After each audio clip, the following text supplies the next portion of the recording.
And this morning we're joined by Senator James Lankford. Thanks for being with us, Senator.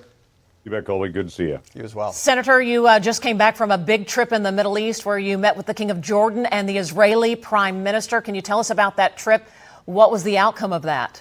Yeah, it was a very busy week over Memorial Day week. I was in Baghdad, Iraq. I was in Erbil, Iraq. I was in Beirut. I was in Amman, and then in Jerusalem, meeting with heads of state in all of those locations. Obviously, there's a lot of concern about what's happening in Syria with that government. The fight against ISIS continues in that area. We continue to work coalitions. And then meeting with the Prime Minister, Netanyahu, to be able to talk about what the actions are they're taking in Gaza, how we're stabilizing the border in north there in Lebanon. There are a few issues to be able to talk about in the Middle East right now, but it is to America's benefit to have peaceful relationships there and to be able to work towards stability.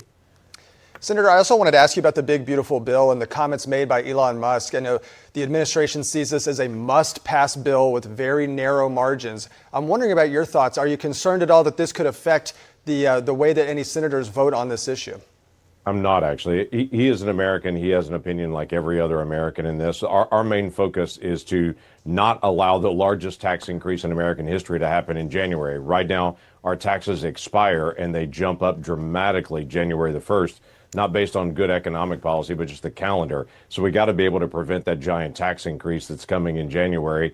And then there are elements that we're working on. For instance, work requirements for things like Medicaid. For healthy adults with no children, we believe there should be work requirements, just like there are in other social safety net programs.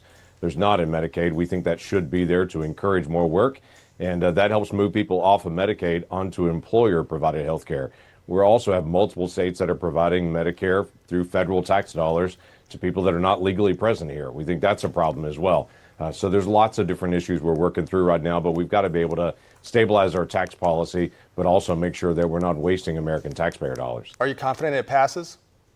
I am confident, but I'm also confident there'll be drama all the way to the end. Typical D.C. There we go.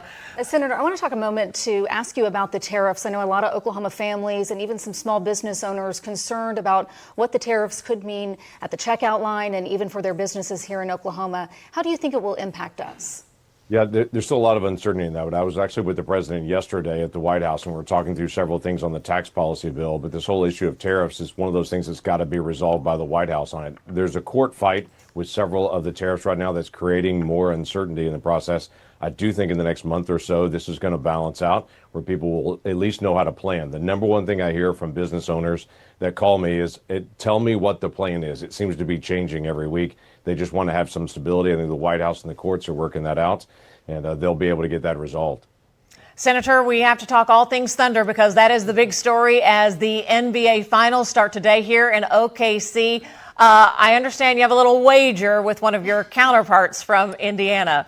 I do. Actually, the senior senator from Indiana, Todd Young, he and I have a little wager back and forth. It involves if when the Thunder win, that he has to wear a Thunder jersey. And then if the Pacers win, which they're not, I would have to wear a Pacers jersey on it. So we'll work through all that. It's a pretty simple little wager, but for our focus is to be able to make sure that the Thunder win. And I'm going to do my part yelling as loud as I can into my TV. I wish I was actually sitting at the game tonight, but I'll get a chance to be able to cheer them on from a distance. Well, certainly so much stuff happening in D.C. right now, but are there a lot of people that are tuned in for the game? Have you been hearing talk about it?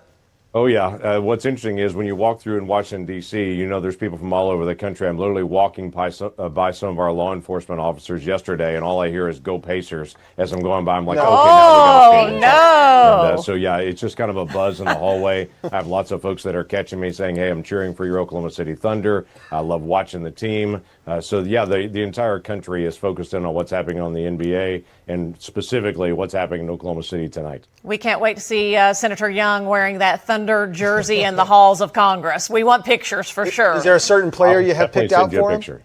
Is there a player you have picked out for him? We do have a jersey already picked out and ready for him. All right. Number 2 in our hearts, maybe. There you go. Senator Lankford, thanks for sharing time with us here. I know you got a busy day and be making your way back home to Oklahoma. Thanks for sharing time with us here on News 9 this morning. You bet. Thanks, y'all. Thunder up. Thunder up.